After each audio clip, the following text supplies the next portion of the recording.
Hi, welcome to another sequence of IDFC's Money Wisdom. I'm Rolf Dobelli, author of The Art of Thinking Clearly, which explains thinking errors. Today, we are talking about the primacy effect and the recency effect. Answer quickly. Who do you like better, Anushka or Bobby?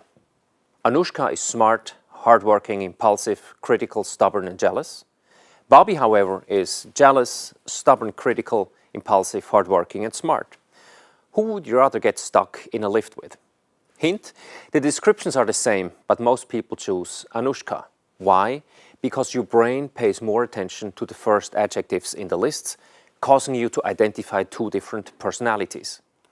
Anushka is smart and hardworking. Bobby is jealous and stubborn. The first trait outshines the rest. This is the primacy effect.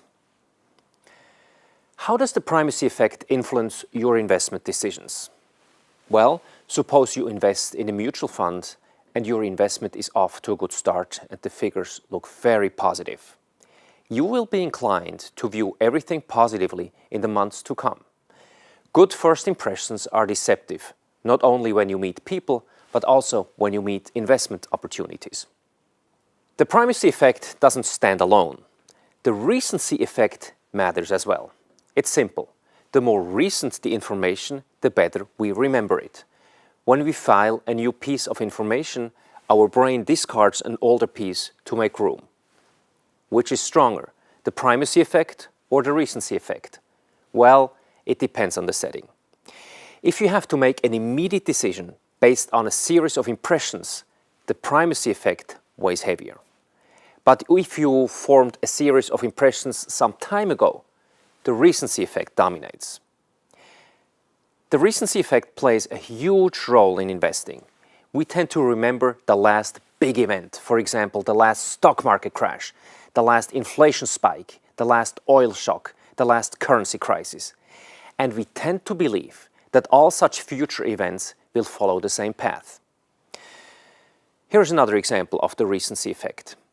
At IDFC, the stock market is divided into three zones. Red being the expensive zone, yellow being the fair value zone, and green being the zone where equity is undervalued. When investors enter the market in the red zone, the past year's returns look great, on average upwards to 30%. The exact opposite takes place in the inexpensive green zone.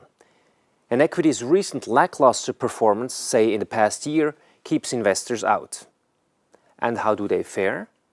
Investors who rushed into the red zone because of stellar past returns saw only single-digit returns 3 to 5 years out.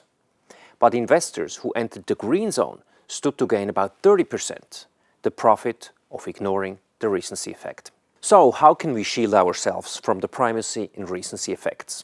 Number one, when evaluating an investment, avoid evaluations based on first and last impressions, which are guaranteed to deceive you. Try to assess all aspects impartially. Number two, since we tend to remember the last big event in the markets, cultivate a long-range perspective. Read financial history books. You will be more alert if your mind is not captured by the most recent fall-off. In conclusion, first and last impressions dominate, but be sure you count the middle just as much as the hello and the goodbye. Thank you.